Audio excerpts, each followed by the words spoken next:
Hello all. నేను మీ Rachana Srungavarapu. Welcome to federal Telangana. Telangana intermediate board 2026, 27 విద్యా సంవత్సరానికి కొత్త సిలబస్‌ని సిద్ధం చేసే ప్రణాళికలో ఉంది. అయితే ఆర్‌టీఐ అంటే సమాచార హక్కు చట్టం ఇచ్చినటువంటి వివరాల్ని గనక మనం చూస్తే, దాదాపుగా మొత్తం తెలంగాణ రాష్ట్ర వ్యాప్తంగా 430 ప్రభుత్వ జూనియర్ కాలేజీల్లో సుమారు 1500 జూనియర్ లెక్చరర్ల పోస్టులు ఖాళీగా ఉన్నాయి. అలాగే 68 ప్రిన్సిపల్ పోస్టులు ఖాళీగా ఉన్నాయి. 1200 నాన్ టీచింగ్ పోస్టులు కూడా ఖాళీగా ఉన్నాయి. అసలు ఖాళీ పోస్టులతో విద్యా సంస్కరణ లేకపోతే ఓ పక్కన హైదరాబాద్‌ని తెలంగాణ మొత్తాన్ని కూడా సౌత్ ఇండియాలో ఒక డెవలప్డ్ స్టేట్‌గా చెప్పుకుంటూ ఉన్నాం. ఈవెన్ పర్ క్యాపిటా పరంగా చూసిన అన్ని పరంగా కూడా తెలంగాణ డెవలప్ అవుతూ ఉంటే, విద్యా రంగంలో మాత్రం ఇలా వెనుకబడిపోయి ఉండడం, కనీసం బేసిక్ టీచర్స్ రిక్రూట్‌మెంట్ కూడా జరగకుండా ఉండడం, లెక్చరర్స్ రిక్రూట్‌మెంట్ జరగకుండా ఉండాలని ఎలా చూడొచ్చు? ఒకవేళ కరిక్యులమ్ గనక పెడితే సరైన సిబ్బంది లేకుండా, ఈ కొత్త సిలబస్‌ని పెడితే విద్యార్థులకు ఎలా మేలు జరుగుతుంది?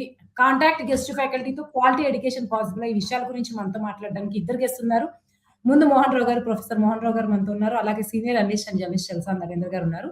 ముందు మోహన్ రావు గారు, మీతో మొదలు పెడదాం. మీరు చెప్పండి. కాలేజీలో, కళాశాల వరకు చూసుకుంటే అసలు ఈ సిబ్బంది కొరత, టీచర్స్, ఫ్యాకల్టీ గాని, టీచింగ్, నాన్ టీచింగ్ మొత్తం స్టాఫ్ కొరతని తెలంగాణలో ప్రత్యేకంగా ఎప్పటినుంచి, ఏ ఇయర్ నుంచి మొదలైందనుకోవచ్చు? అంటే ఉమ్మడిగా ఉన్నప్పుడు ఇదే పరిస్థితి, లేకపోతే తెలంగాణ ఏర్పడినప్పుడు వచ్చిందనుకుంటున్నారా? దీనికి ప్రధాన కారణాలేంటి? ఈ 10 ఇయర్స్‌లో ఏమన్నా మార్పులున్నాయా? యాక్చువల్‌గా నిజంగా చెప్పాలంటే ఇది తెలంగాణ ఏర్పడక ముందు నుంచి ఉంది మేడం ఈ సమస్య అనేది.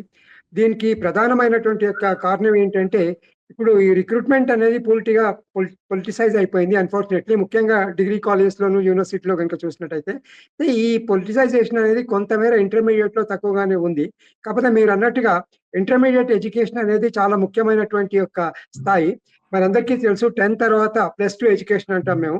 ఎందుకంటే ఈ జేఈఈలో చేరాలన్నా, ఇంజినీరింగ్‌లో చేరాలన్నా, ప్రొఫెషనల్ కోర్సెస్ అయినటువంటి ఒక ఇంజినీరింగ్‌లో గాని, మెడిసిన్‌లో గాని చేరాలన్నా, ఈ ఇంజినీరింగ్‌లో ఈ ఇంటర్మీడియేట్ ఎడ్యుకేషన్ అనేది చాలా ఇంపార్టెంట్.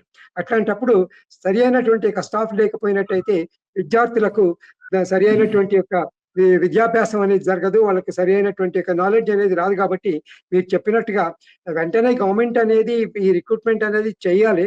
మరి ఇంటర్మీడియేట్ సరే డిగ్రీ స్థాయిలో, పీజీ స్థాయిలో వాళ్ళేదో కొంచెం ప్రాబ్లమ్స్ ఉన్నాయంటున్నారు గానీ, నాకు తెలిసి ఇంటర్మీడియేట్ స్థాయిలో రిక్రూట్‌మెంట్‌కి ఏ రకమైనటువంటి యొక్క ప్రాబ్లమ్స్ కూడా లేవు. ఇది చేయొచ్చు. తర్వాత ఇంకొక చాలా ముఖ్యమైనటువంటి ఒక అంశం ఏంటంటే, ఈ కాంట్రాక్ట్స్ లెక్చరర్స్ గురించి మనం మాట్లాడినప్పుడు, వాళ్ళు కమిట్మెంట్‌తో పనిచేసేటువంటి ఒక అవకాశం చాలా తక్కువ మేడం. మరి నేను ఈ రకంగా వాళ్ళకి ప్రధానమైనటువంటి కారణం ఏంటంటే, మీకు తెలిసే ఉంటది బహుశా. ఈ కాంట్రాక్ట్ లెక్చరర్స్ ఎవరైతే ఉన్నారో, వీళ్ళకి ఇచ్చేటువంటి యొక్క జీతభత్యాలు ఏవైతే ఉన్నాయో చాలా తక్కువగా ఉంటాయి. ఇంక్రిమెంట్లు సరిగ్గా ఉండవు. డీఏ ఉండదు. హెచ్ఆర్ఏ ఉండదు. ఇక్కడ ఇద్దరు లెక్చరర్లు ఉన్నప్పుడు, ఒక లెక్చరర్‌కేమో మీరు 70,000, 80,000, ₹1,00,000 జీతం ఇచ్చి, ఇంకో లెక్చరర్‌కి 20,000, 25,000 జీతం ఇచ్చి, అంతకంటే ఎక్కువ పని చేయిస్తున్నప్పుడు, వాళ్ళలో ఏ రకంగా కమిట్మెంట్ అనేది వస్తుంది మీరు చెప్పండి? కాబట్టి ఫస్ట్ నేను సజెస్ట్ చేసేది ఏంటంటే, ముందు ఈ కాంట్రాక్ట్ సిస్టమ్ అనేది ముందు తీసేయాలి madam. This is affecting the whole education system. Education సిస్టమ్‌లో అది స్కూల్ ఎడ్యుకేషన్‌లో గాని, ఇంటర్మీడియేట్ ఎడ్యుకేషన్‌లో గాని, డిగ్రీ ఎడ్యుకేషన్‌లో గాని, యూనివర్సిటీ ఎడ్యుకేషన్‌లో గాని, ఈ కాంట్రాక్ట్ సిస్టమ్ వల్ల చాలా ప్రాబ్లమ్స్ వచ్చేటువంటి ఒక అవకాశం ఉంది. ఎవరైతే ఈ కాంట్రాక్ట్ సిస్టమ్‌లో పనిచేస్తున్నారో, వాళ్ళెవరు కూడా కమిట్మెంట్‌తో పనిచేసేటువంటి యొక్క ఆస్కారం అనేది లేదు. వీళ్ళు కమిట్మెంట్‌తో పనిచేయరు కాబట్టి, ఎందుకంటే వాళ్ళని కూడా బ్లేమ్ చేయను నేను. ఎందుకు వాళ్ళని కూడా బ్లేమ్ చేయనంటే, వాళ్ళకి మీరు ఏదో నామమాత్రపు జీతాలిచ్చి బాండెడ్ లేబర్ చేయించడం అనేది ఒక ప్రజాస్వామ్య దేశంలో ఎంతవరకు కరెక్ట్ అనేది మీరు చెప్పండి. తర్వాత ఇంకోటి ఏంటంటే, మీరు ఒక క్వెషన్ అడిగారు.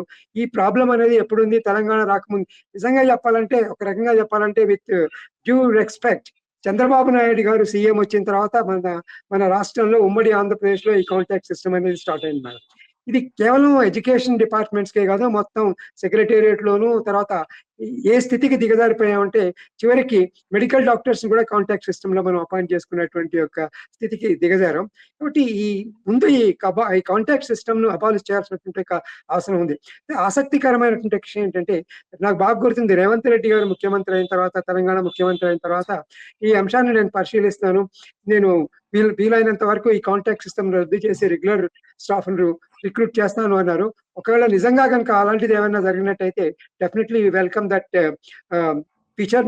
మీరు అడిగినట్టుగా ఇప్పుడు ప్రస్తుతం ఉన్నటువంటి ఒక ఖాళీలే కాదు మేడం, ఇంకా చాలా ఖాళీలుగా ఉన్నాయి. ఎందుకంటే ఈ కాంట్రాక్ట్ బేసిస్ మీద ఎవరైతే ఉన్నారో వాళ్ళని తీసేసినట్టయితే మీరు చెప్పిన ఫిగర్ కంటే డబుల్ ఫిగర్ వచ్చేటువంటి అవకాశం ఉంది. కాబట్టి వెంటనే ప్రభుత్వం అనేది, ముఖ్యంగా మనందరికీ తెలుసు హ్యూమన్ రిసోర్స్ డెవలప్మెంట్ గురించి మనం ఎక్కువగా మాట్లాడుతుంటాం. మానవాభివృద్ధి, ఒక దేశం యొక్క ఆర్థిక అభివృద్ధి కానీ సామాజిక అభివృద్ధి కానీ మనందరికీ తెలిసినట్టుగా ఈ ఈ హ్యూమన్ రిసోర్స్ డెవలప్మెంట్ పైన ఆధారపడి ఉంటుంది. ఈ హ్యూమన్ రిసోర్స్ డెవలప్మెంట్ అనేది జరగాలి అంటే ముఖ్యంగా మనం 2 రంగాలకు ప్రాధాన్యం ఇవ్వాలి.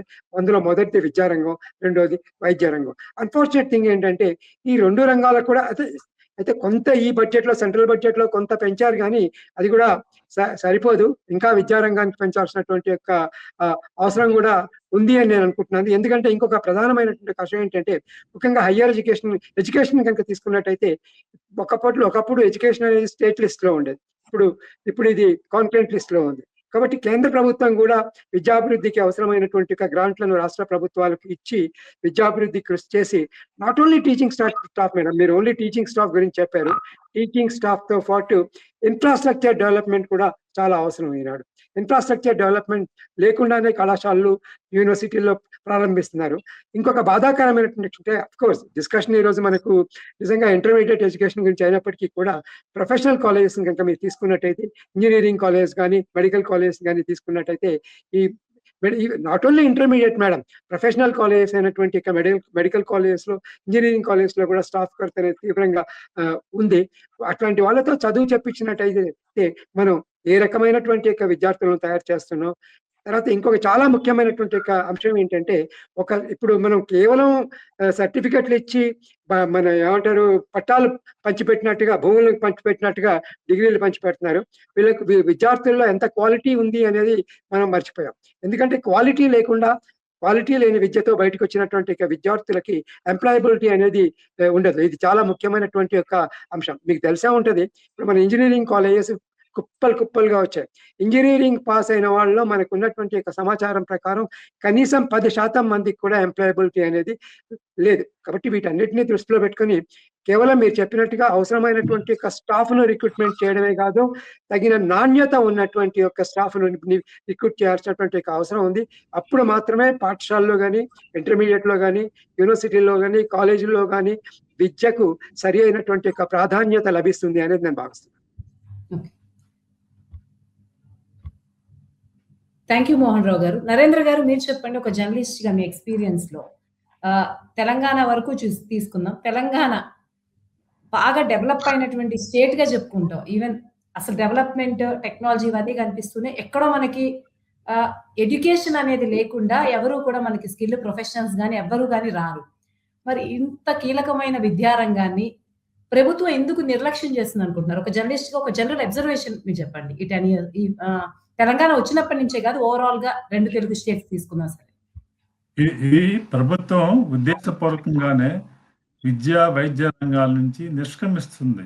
ఇది నూతన ఆర్థిక సంవత్సరాల ప్రారంభమైన దగ్గర నుంచి ఒక పద్ధతి ప్రకారం ఇది దేశవ్యాప్తంగా జరుగుతుంది, తెలంగాణకే పరిమితం కాదు. అసలు కొత్తగా జూనియర్ కాలేజీలు ప్రారంభించడం కానీ, మొన్న కాలేజీలోనే స్టాఫ్ని, జూనియర్ కాలేజీలే కాదు, హై స్కూల్స్, పాఠశాలలో స్టాఫ్ని అపాయింట్ చేయట్లేదు. ఇదివరకే ప్రతి సంవత్సరం కూడా టీచర్స్ కానీ లెక్చర్స్ కానీ రిక్రూట్మెంట్ ఉంటుండేది. అలాంటిది చాలా సంవత్సరాలుగా జరగట్లేదు. అది యూనివర్సిటీస్ లో జరగట్లేదు, సెంట్రల్ యూనివర్సిటీస్ లో జరగట్లేదు. అనేక సెంట్రల్ యూనివర్సిటీలో కూడా కొన్ని వేల కొద్ది పోస్టులు ఖాళీగా పెడుతున్నారు. కాబట్టి ఇక్కడ హైదరాబాద్ లాంటి నగరంలోనే జూనియర్ కాలేజీల్లో లెక్చరర్ పోస్టులు, ప్రిన్సిపాల్ పోస్టులు, ఆఫీస్ స్టాఫ్ పోస్టులు ఇవన్నీ కూడా ఖాళీగా. అలా ఫిజికల్ ఎడ్యుకేషన్ టీచర్లు అయితే దాదాపుగా తెలంగాణ జూనియర్ కాలేజీలో దాదాపు ఈ డేటా ప్రకారం ముగ్యం అయిందన్నమాట. ఏదో కొద్దిగా నామమాత్రంగా కొద్ది కళాశాలలు తప్పితే ఎక్కడ లేరు. అసలు ఆ డిపార్ట్మెంటే మూసేసారా అనేటువంటి అనిపిస్తుంది. ఈ విధంగా ఈ మొత్తం విద్యా ప్రమాణాలు పట్ల ప్రభుత్వం ఏమాత్రం శ్రద్ధ చూపట్లేదు, ఆసక్తి చూపట్లేదు.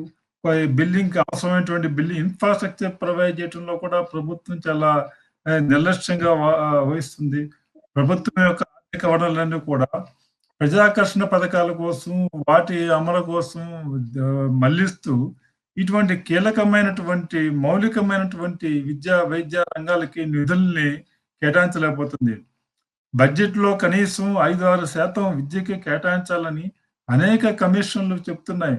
కానీ బహుశా కేరళ ప్రభుత్వం తప్పితే ఏ రాష్ట్ర ప్రభుత్వం కూడా ఆ మేరకు కేంద్ర ప్రభుత్వం కూడా 1-2-3% మించి విద్యకి కేటాయించట్లేదు. ఆ మొత్తంలో కూడా ఈ ఎక్కువగా జీతభత్యాలకి, నిర్వహణ ఖర్చులకి సరిపోతుందన్నమాట. ఈ ఈ ఈ కాంట్రాక్ట్ స్టాఫ్‌ని అపాయింట్ చేయటం అనేది ప్రభుత్వాలే వాళ్ళ ప్రైవేటీకరణ పేరుతో ఫ్రాంచైజీ ఇవ్వటం ప్రభుత్వ సేవలన్నిటిని, అది జీఎస్టీ వసూలు గాని దగ్గర నుంచి అనేకమైనటువంటి కీలకమైన ప్రభుత్వ విభాగాలు ఈనాడు ఫ్రాంచైజీ మీద ప్రైవేట్ వాళ్ళకి దారాదత్తం చేసి కీలకమైనటువంటి రంగాల్లో కూడా ఈ ప్రైవేట్ వాళ్ళతో నడిపిస్తూ ప్రభుత్వంలో ఒక బాధ్యతాయుతమైనటువంటి అధికారులు ఎవరు లేకుండా వ్యవహారాలు నడుస్తున్నాయి. అందుకనే అసలు రిక్రూట్మెంట్ అనేది ఆగిపోయి కాంట్రాక్ట్ ఉద్యోగుల్ని గతంలో కేసీఆర్ గారు ముఖ్యమంత్రిగా ఉన్నప్పుడు ఈ కాంట్రాక్ట్ సిస్టమ్ తొలగిస్తాను, లేకుండా చేస్తానని ఆయన హామీ ఇచ్చారు. రేవంత్ రెడ్డి గారు అధికారంలో రాకముందు కూడా అదేటువంటి హామీ ఇచ్చారు. కానీ ఎవరు కూడా, ఏ ప్రభుత్వం కూడా ప్రతిపక్షంలో ఉన్నప్పుడు ఈ మాటలు చెప్పడం తప్పితే అధికారంలోకి వచ్చిన తర్వాత ఆ వీపు అసలు దృష్టి సారించట్లేదు. దానికి ఈ సమంతర్భంగా ఏర్పడే సమస్యల గురించి కూడా వాళ్ళు ఏమి పట్టించుకోవట్లేదు. ఈ రెగ్యులర్ టీచర్స్ లేకపోవటం వలన, ఇన్ఫ్రాస్ట్రక్చర్ లేకపోవటం వలన సహజంగానే విద్యా ప్రమాణాలు పడిపోవటం ఉన్నాయి. వీటి వలన జూనియర్ కళాశాలను ఒక న్యాచురల్ డెత్గా, కొత్తగా కళాశాల ఈ మధ్యకాలంలో జనాభా పెరుగుతున్నారు, విద్యార్థుల సంఖ్య పెరుగుతున్నారు. అయినా కూడా కొత్తగా అవసరమైన మేరకు కొత్త ప్రభుత్వ రంగంలో జూనియర్ కళాశాలలు కానీ, పాఠశాలలు కానీ ఎక్కడ కూడా రావట్లేదు. ఒక విధంగా స్తంభించిపోతున్న సంఖ్య. ఉన్న కళాశాలను కూడా, ఉన్నటువంటి విద్యా సంస్థలను కూడా సరైన స్టాఫ్ లేకుండా, సదుపాయాలు లేకుండా వాటిని ఒక న్యాచురల్ డెత్ అయ్యే విధంగా ప్రభుత్వమే ఉద్దేశపూర్వకంగా చేస్తుందా, అందుకోసమే వీటి పట్ల నిర్లక్ష్యం వహిస్తుందా అనుమానం కలుగుతుంది. ఇవాళ మొత్తం విద్యా రంగాన్ని, కార్పొరేట్ రంగాన్ని, అసలు పీజీ నుంచి కేజీ వరకు ఉచిత విద్యను అందించి అసలు కార్పొరేట్ వాళ్ళకి ఇక్కడ స్థానం లేకుండా చేస్తానని ఎన్నో ప్రగల్భాలు పలికి కేసీఆర్ అధికారంలోకి వచ్చి ఆ దిశలో ఏం చేయలేకపోయారు. ఇవాళ ప్రభుత్వాలు కూడా ఈ కార్పొరేట్ విద్యా సంస్థల యొక్క కన్నుసన్నల్లో చాలా విద్యా సంస్థల్ని రాజకీయ నాయకుల ఆధ్వర్యంలో నడుస్తున్నాయి. అన్ని పార్టీలు కూడా వాళ్ళ మద్దతు ఉంది. ఇవాళ అది జూనియర్ కాలేజీలు కావచ్చు, లేకపోతే ముఖ్యంగా జూనియర్ కాలేజీ స్థాయిలో మొత్తం ఎక్కువ మంది, సగం మంది పైగా విద్యార్థులు ఇవాళ 2-3 కార్పొరేట్ సంస్థలకు చెందినటువంటి విద్యా సంస్థల్లో నడుస్తున్నారు. వాళ్ళు మొత్తం ఈ విద్యా వ్యవస్థని తమ గుప్పిట్లో బిగించుకుంటూ మొత్తం ప్రభుత్వాన్ని కూడా ఏం చేయాలి, ఏం చేయకూడదు, ఏ విధంగా పరీక్షలు నిర్వహించాలి, ఏ విధంగా మార్కులు వేయాలి, ఏ విధంగా వీళ్ళకి ప్రాక్టికల్ యొక్క అనుభవం లేకపోయినా కూడా ఆ ప్రాక్టికల్ పరీక్షల నుంచి వీళ్ళని దాటవేయాలి. ఇవన్నీ కూడా ప్రైవేట్ విద్యా సంస్థలు ఇవాళ ప్రభుత్వాన్ని డైరెక్షన్ ఇస్తున్నాయి, నిర్దేశిస్తున్నాయి. ఆ విధంగా ప్రభుత్వం ఒక విధంగా అచేతనంగా ఉండిపోయి చేతులు ఎత్తేసింది రంగంలో అనేటువంటి అనుమాన పరిస్థితులు కూడా ఈనాడు నెలకొన్నాయి. మేడం మీరు ఒక్క పాయింట్ యాడ్ చేస్తాను. ఇప్పుడు మీరే మాట్లాడుతురు కానీ మీరేం చెప్పాలనుకుంటున్నారో చెప్పండి. దాంతో పాటు ఇంకొకటి కూడా చెప్పండి. ఇది ఫిబ్రవరి నెల. ఒకవేళ ఇన్ కేస్ ప్రభుత్వం రిక్రూట్మెంట్ చెయ్యాలి అనుకున్న ఈ ఖాళీ టీచర్స్ పోస్టులు కానీ, సిబ్బంది పోస్ట్ కానీ ఫిల్ చేయాలనుకున్న యూజువల్ గా ఒక ప్రభుత్వం తీసుకునే సమయం ఎంత, దానికి ఉండే ప్రాసెస్ ఏంటంటే యూజువల్ గా ఫిగ్ గా చేయాలనుకుంటే ప్రభుత్వం చేయగలదా, అందులో ఉన్న కాంప్లికేషన్స్ ఏంటి, వాటి గురించి చెప్పండి. అలాగే మీరు చెప్పాలనుకుంటుంది కూడా కంటిన్యూ చేయండి. ఒకటి ఏంటంటే మన నరేంద్ర గారు ఒక చాలా ఇంపార్టెంట్ పాయింట్ రైజ్ చేశారు మేడం. అదేంటంటే దురదృష్టవశాత్తు గ్రాడ్యువల్ గా గవర్నమెంట్ అనేది ఈ గవర్నమెంట్ అనేది ఎడ్యుకేషన్ నుండి బయటికి రావడానికి ప్రయత్నం చేస్తుంది. తర్వాత దీనికి నేను ఈ రకంగా ఎందుకు చెప్తున్నానంటే, ఇప్పుడు పేరెంట్స్ని తీసుకున్నా కూడా మీరు పేరెంట్స్ కూడా ఇందాక సార్ చెప్పారు దాదాపు 50% ఆఫ్ ది స్టూడెంట్స్ ప్రైవేట్ కాలేజ్లో ఉన్నారని. యాక్చువల్గా 50% కాదు madam, more than 50% of the students పర్టికులర్గా ఇంటర్మీడియట్ ఎడ్యుకేషన్ కనుక మీరు తీసుకున్నట్టయితే మోస్ట్ ఆఫ్ ది పేరెంట్స్ ఎవరైతే ఎఫర్ట్ చేయగలరో వాళ్ళెవ్వరూ కూడా వాళ్ళ పిల్లల్ని గవర్నమెంట్ జూనియర్ కాలేజెస్లో చదివించడానికి ఇష్టపడడం లేదు. ఇందుకు ప్రధానమైనటువంటి యొక్క కారణం ఏంటంటే ఇంటర్మీడియట్ ఎడ్యుకేషన్ అనేది చాలా ముఖ్యమైనటువంటి యొక్క స్థాయి. అయితే ఇక్కడ మరి ఎందుకు వీళ్ళని ప్రైవేట్ కాలేజెస్లో చేర్పిస్తున్నారు. దీనికి ప్రధానమైనటువంటి యొక్క కారణం ఏంటి అంటే గవర్నమెంట్ జూనియర్ కాలేజెస్ కి ఈ ప్రైవేట్ కాలేజెస్ కి మధ్య ఉన్నటువంటి యొక్క ప్రధానమైనటువంటి యొక్క తేడా ఏంటి అంటే, ఈ ప్రైవేట్ కాలేజెస్ లో ఒకసారి మీరు ఇంటర్మీడియట్ లో చేర్పించిన తర్వాత వాళ్ళు ఇంటర్మీడియట్ తో పాటుగా విద్యార్థులకు ఐఐటి జేఈ ట్రైనింగ్, తర్వాత ఎంసెట్ కు అవసరమైనటువంటి యొక్క ట్రైనింగ్, అదే రకంగా మెడికల్ ఎంట్రన్స్ కు అవసరమైనటువంటి యొక్క ట్రైనింగ్ కూడా ఇవ్వడం అనేది జరుగుతుంది. అందువల్ల most of the parents they are preferring only private junior colleges madam, they are not preferring the government junior college. అయితే ఇంకోటి ఏంటంటే, మోస్ట్ అన్ఫార్చునేట్ థింగ్ ఏంటంటే, ఈ రకంగా జరగడం వల్ల బాధాకరమైనటువంటి అంశం ఏంటంటే, ఒక మంచి విద్య, ఉన్నత విద్య అనేది, మంచి ప్రభావం కలిగినటువంటి విద్య అనేది పేద విద్యార్థులకు అందకుండా పోతుంది. ఇప్పుడు పరిస్థితి ఏ రకంగా వచ్చిందంటే, ఎవరైతే ఎకనామికల్ గా వెనకబడి ఉన్నారో, ఎవరైతే ఎఫోర్డబుల్ కాదో వాళ్ళు మాత్రమే గవర్నమెంట్ స్కూల్లోకి, గవర్నమెంట్ కాలేజీల్లోకి వచ్చేటువంటి యొక్క పరిస్థితి ఈనాడు ఉంది. ఇది దురదృష్టకరమైనటువంటి యొక్క అంశం. కాబట్టి గవర్నమెంట్ కాలేజెస్ ని స్ట్రెంత్ చేసి, నేను అనడం ఏంటంటే, they should compete with each other. ఈ government junior colleges, private colleges కూడా రెండు కూడా కాంపీట్ చేయాలి. ప్రైవేట్ కాలేజీల్లో ఏ రకమైనటువంటి ఇంటర్మీడియట్ లో ఏ రకమైనటువంటి ఫెసిలిటీస్ ఉన్నాయో, ఆ రకమైనటువంటి ఫెసిలిటీస్ అన్ని కూడా గవర్నమెంట్ కాలేజెస్ లో కూడా కల్పించాల్సినటువంటి అవసరం ఉంది. అప్పుడు మాత్రమే ఈ పర్టికులర్ గా ఇంటర్మీడియట్ స్థాయిలో నాణ్యమైనటువంటి యొక్క విద్య అనేది పేద విద్యార్థులకు కూడా అందేటువంటి అవకాశం అనేది ఉంది. తర్వాత మీరు ఒక క్వశ్చన్ అడిగారు నన్ను, అదేంటంటే ఇప్పుడున్న పరిస్థితుల్లో టైం చాలా తక్కువగా ఉంది కాబట్టి రిక్రూట్మెంట్ జరగడానికి వీలుందా. అయితే నిజంగా గవర్నమెంట్ సీరియస్ గా ఉండి తలుచుకుంటే ఈ రిక్రూట్మెంట్ అనేది చేయొచ్చు మేడం. ఇది పెద్ద సమస్య ఏమీ కాదు. వాళ్ళు నోటిఫికేషన్ ఇచ్చి, రిటర్న్ ఎగ్జామ్ పెట్టి, వైవా పెట్టి రిక్రూట్మెంట్ అనేది తెలంగాణ పబ్లిక్ సర్వీస్ కమిషన్ ద్వారా చేసేటువంటి అవకాశం అనేది ఉంది. ఇక్కడ ఇంకొక చాలా ముఖ్యమైనటువంటి విషయం ఏంటంటే, మనం బేసిక్ గా మీరు అడిగిన క్వశ్చన్ ఏంటంటే, ఈ ఇంటర్మీడియట్ ఎడ్యుకేషన్ లో మార్పులు తెస్తున్నారు. అసలు యాక్చువల్గా ఇది ఒక రకంగా చెప్పాలంటే, ఇంటర్మీడియట్ లో ఎడ్యుకేషన్ లో మార్పులు వస్తాయా రావా అన్నది కొంచెం డౌట్ఫుల్ గా ఉంది. నేను ఎందుకు అంటున్నానంటే, ఇంటర్మీడియట్ బోర్డు వాళ్ళు ఒక ప్రకటన చేశారు, మేము మార్పులు తెస్తున్నాం అని చెప్పారు. ఆ మార్పులు కూడా ఈ సంవత్సరం అంటే నెక్స్ట్ అకాడమిక్ ఇయర్ నుంచి, అంటే 2026, 2027 అకాడమిక్ ఇయర్ నుంచి ఇంటర్మీడియట్ స్థాయిలో అవసరమైనటువంటి మార్పులు తీసుకొస్తామని చెప్పారు. దీన్ని మేము స్వాగతిస్తున్నాం. ఎందుకు స్వాగతిస్తున్నాం అంటే, మనకు ఉన్నటువంటి సమాచారాన్ని కనుక మనం చూసినట్టయితే, సుమారు 12 సంవత్సరాల క్రితం మాత్రమే ఈ మార్పులు చేర్పులు అనేవి ఇంటర్మీడియట్ ఎడ్యుకేషన్ లో చేయడం అనేది జరిగింది. అయితే ఏ విద్యలోనైనా కూడా అవసరానుగుణంగా విద్యలో మార్పులు చేయడం అనేది అవసరం. సిలబస్ లో మారుతున్న అవసరాలకు అనుగుణంగా విద్యలో మార్పులు అనేవి రావాలి. రాకపోయినట్టయితే ఆ విద్య ఎందుకు పనికి రాకుండా పోయేటువంటి యొక్క అవకాశం ఉంది. తర్వాత ఇక్కడ ఇంకొక ప్రధానమైనటువంటి అంశం ఏంటంటే, ఒకవేళ నిజంగా కనుక ఫస్ట్ థింగ్ మనం రిక్రూట్మెంట్ కంటే ముందు గవర్నమెంట్ నిర్ణయించుకోవాల్సిన విషయం ఏంటంటే, నిజంగా వాళ్ళు సీరియస్ గా ఉన్నారా, 26, 27 లో ఈ నూతన విధానాన్ని ప్రవేశపెట్టడానికి సీరియస్ గా ఉన్నారా, ప్రవేశపెడతారా లేదా అనేది ముందు వాళ్ళు డిసైడ్ చేసుకోవాలి. ఎందుకంటే మనం ఇప్పుడు ఉన్నటువంటి ప్రస్తుతం ఉన్నటువంటి పరిస్థితులు కనుక మనం చూసినట్టయితే, వాళ్ళు ఎందుకు ప్రిపేర్ అయినట్టుగా నాకైతే అనిపించట్లేదు. నేను ఎందుకు ఈ రకంగా చెప్తున్నానంటే, మనందరికీ తెలుసు, ఇంటర్మీడియట్ ఎడ్యుకేషన్ గురించి మనం మాట్లాడినప్పుడు, ఇంటర్మీడియట్ పిల్లలకు అవసరమైనటువంటి పుస్తకాల సరఫరాను చేయడంలో ప్రముఖమైనటువంటి పాత్రను పోషించేది తెలుగు అకాడమీ.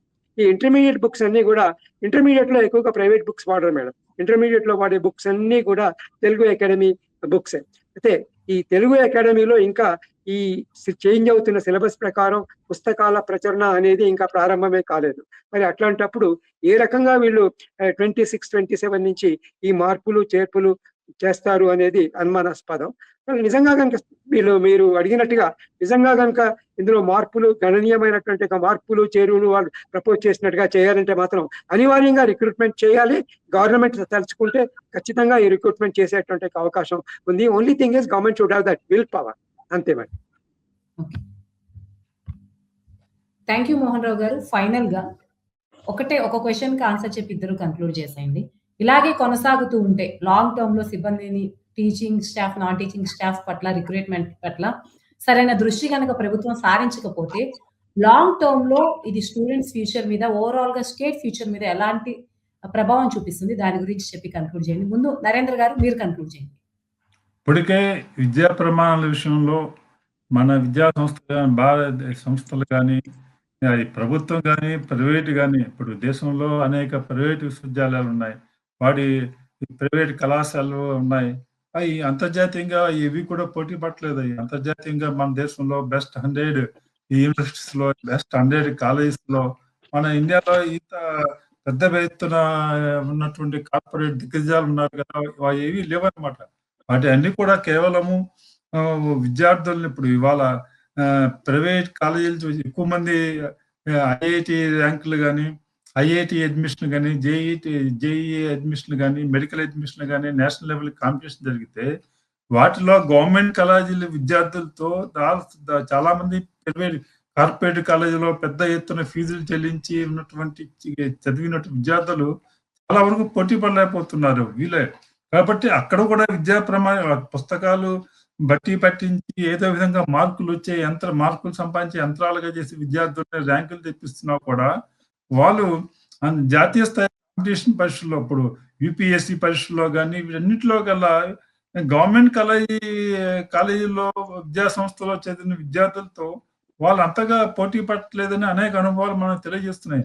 కాబట్టి ప్రైవేట్ విద్యా సంస్థల్లో ఇవాళ ఏదో ప్రమాణాలు ఉన్నాయి, ప్రభుత్వ సంస్థలో లేవంటే అక్కడ కూడా అండర్ స్టాఫ్ ఉన్నారు. అక్కడ కూడా అంతగా ప్రమాణాలు లేనటువంటి స్టాఫ్, అర్హత లేని స్టాఫ్ ఉన్నారు. అక్కడ కూడా అక్కడ సమస్యలు అక్కడ ఉన్నాయి. అక్కడ వాళ్ళకి సరైనటువంటి కనీసం ఊపిరి పీల్చుకునేటువంటి ఇది కూడా లేకుండా మానసిక వికాసం లేకుండా విద్యార్థులకు యంత్రాలుగా చేస్తున్నారు. కాబట్టి ప్రభుత్వం నిజంగా కావాలనుకుంటే ఈ స్టాఫ్ సమస్య తీర్చాలనుకుంటే పెద్ద సమస్య కాదు.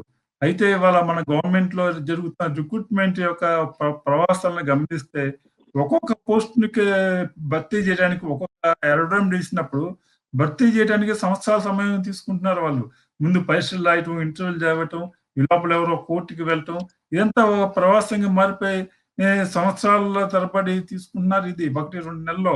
అదే విధంగా ఇప్పుడు సిలబస్ మార్చి కొత్త సిలబస్ తేవాలంటే ఈ పాటికి రంగం సిద్ధమై ఉండాలి. ఈ పాటికి పుస్తకాలు ప్రింటింగ్ ఇచ్చి ఉండాలి. కనీసం అటువంటి ప్రక్రియ ఎక్కడ జరిగినట్లు మనకి కనిపించట్లేదు.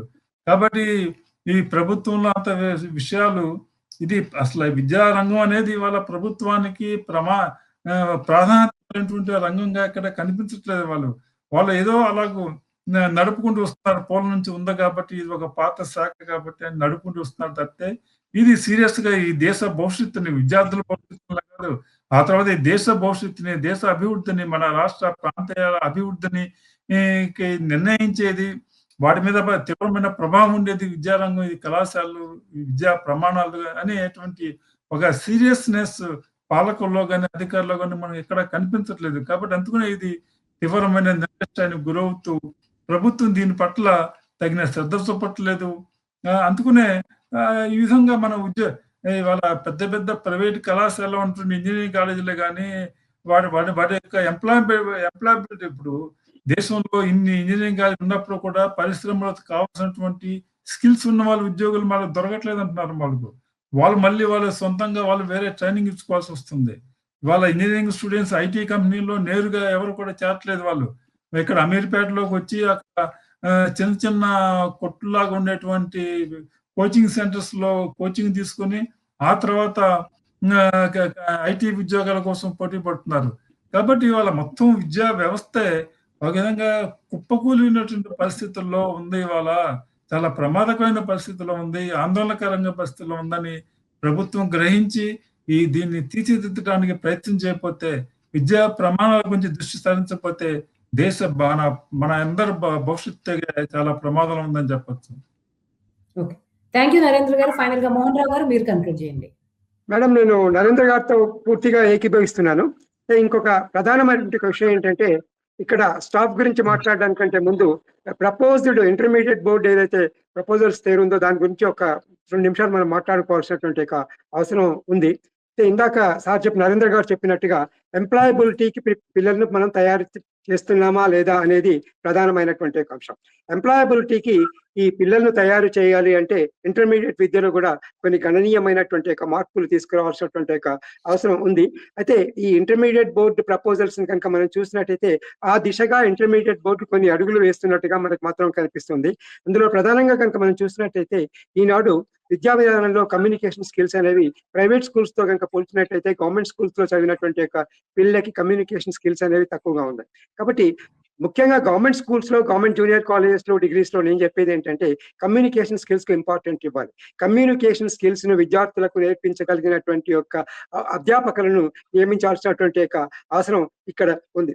అదే రకంగా ఇప్పుడు లేటెస్ట్ గా కనుక మనం చూసినట్టయితే విద్యార్థులను కాంపిటేటివ్ ఎగ్జామ్స్ ప్రిపేర్ చేసే విధంగా కూడా విద్య అనేది ఉండాలి. ఎందుకంటే వాడు విద్య పూర్తి చేసుకొని బయటకు వచ్చిన తర్వాత అటు వ్యాపారానికి వెళ్ళడం లేకపోతే ప్రభుత్వ సర్వీస్ లో చేయడం ఉంటుంది. కాబట్టి వీళ్ళు వ్యాపారానికి వెళ్ళాలంటే వృత్తిపరమైనటువంటి యొక్క నాలెడ్జ్ అనేది ఉండాలి. కాంపిటేటివ్ ఎగ్జామ్స్, గవర్నమెంట్ జాబ్ల కోసం కాంపిటేటివ్ ఎగ్జామ్స్ చదవాలి అంటే వాళ్ళకి జనరల్ నాలెడ్జ్ అది ఉండాలి. కాబట్టి నేను అనడం ఏంటంటే ఈ టీచింగ్ స్టాఫ్ ను రిక్రూట్మెంట్ చేసేటప్పుడు అనివార్యంగా గవర్నమెంట్ అనేది ఈ కమ్యూనికేషన్ స్కిల్స్ లో ముఖ్యంగా ఇంగ్లీష్ డిపార్ట్మెంట్స్ లో ఇప్పుడు డిగ్రీ కాలేజ్ లో కనుక మీరు తీసుకున్నట్టయితే కమ్యూనికేషన్ స్కిల్స్ కు డిగ్రీ కాలేజ్ లో ఇప్పుడు చాలా ప్రాధాన్యం ఇవ్వడం అనేది జరుగుతుంది. వాళ్ళు ఇంగ్లీష్ ల్యాబ్స్ ని కూడా ఏర్పాటు చేశారు. అదే రకంగా అంటే ఇప్పుడు ఉన్నటువంటి ప్రపోజల్ ప్రకారం ఒక మంచి ప్రపోజల్ ఉంది. అందులో ఏంటంటే పిల్లలకి కేవలం ప్రశ్న పత్రాలు ఇవ్వడమే కాకుండా పిల్లల చేత ఇంగ్లీష్ ను మాట్లాడించడానికి కూడా ఈ కమ్యూనికేషన్ స్కిల్స్ ద్వారా ప్రయత్నాలు జరిగేటువంటి అవకాశం ఉంది.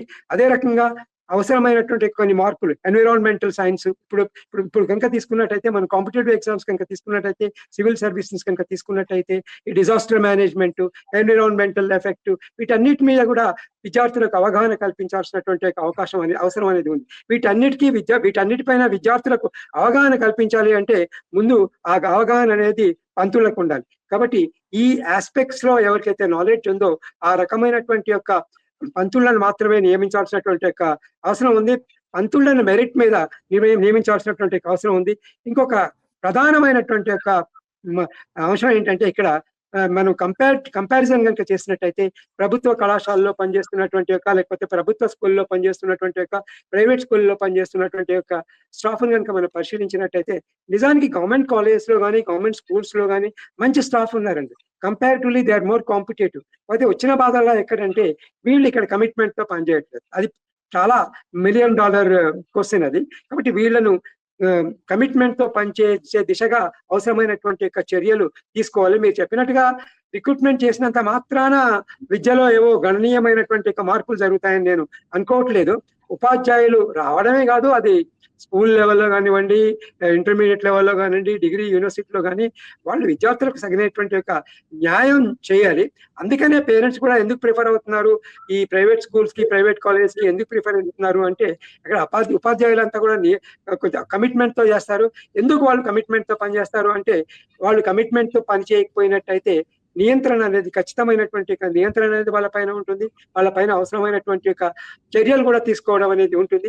ఈ రకమైనటువంటి యొక్క విధానాన్ని అనివార్యంగా ప్రభుత్వ కళాశాలలో, ప్రభుత్వ స్కూళ్ళల్లో కూడా ప్రవేశపెట్టాల్సినటువంటి అవసరం. ఎందుకంటే నిజంగా చెప్పాలంటే ప్రైవేట్ కాలేజెస్ తో కానీ కొన్ని ఏదో 1-2 వదిలేయండి, మీరు మిగతా ప్రైవేట్ స్కూల్స్, మిగతా ప్రైవేట్ కాలేజెస్ తో కంపేర్ చేసుకున్నట్టయితే ఈ ప్రభుత్వ పాఠశాలలో పనిచేసేటువంటి యొక్క పంతులకు కానీ లేకపోతే జూనియర్ కాలేజ్ లెక్చర్స్ కానీ, డిగ్రీ కాలేజ్ లెక్చర్స్ కానీ కంపారిటివ్ గా గవర్నమెంట్ బెటర్ సాలరీస్ ఇస్తుందండి. మరి బెటర్ సాలరీస్ ఇచ్చినప్పుడు విద్యార్థుల యొక్క భవిష్యత్తును దృష్టిలో పెట్టుకొని వాళ్ళు కూడా రెస్పాన్సిబిలిటీ ఫీల్ కావాల్సినటువంటి యొక్క అవసరం ఉంది. వాళ్ళు కూడా ఇంకోటి ఏంటంటే నా ఉద్దేశంలో ఒక ఉపాధ్యాయుడు అనేవాడు నిరంతర విద్యార్థి. ఎప్పుడు కూడా కొత్త సబ్జెక్ట్ నేర్చుకోవాలి.